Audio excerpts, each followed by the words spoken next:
If you look at the United Nations definition of the crime of genocide and you compare it to Israeli actions and policies over the last 7 decades, it reads almost identical. It is almost identical.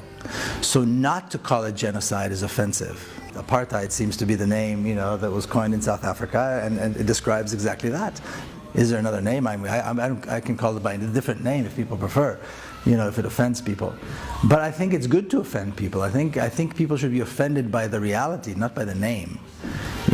People say that also are offended when Israel's actions are described as genocide. Not to call what Israel has done, not to call what the Palestinians are living through genocide, that is what is offensive. To try to mask it, to try to hide it, to try to argue over the word, whether it's this or that, that is what should be offensive, not the word itself. But who created this reality? Israel created this reality, the Zionist movement created this reality, Jews around the world support and create this reality, and now they're offended when they're accused with this. I was in Hebron just a week ago, last Friday. There was a big protest there. Open Juhada Street with Youth Against Settlements, and it's also the 23rd, I believe, anniversary of the massacre in the Ibrahimi Mosque. And when you see the soldiers, and when you see the border guards, and when you see the police, that is offensive.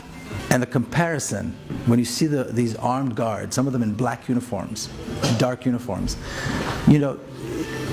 visions of World War II, visions of Nazi Germany come up, involuntarily. You can't help it. So they get offended when they're compared to Nazis and other oppressive and genocidal regimes. Well, if you're offended by it, don't do it.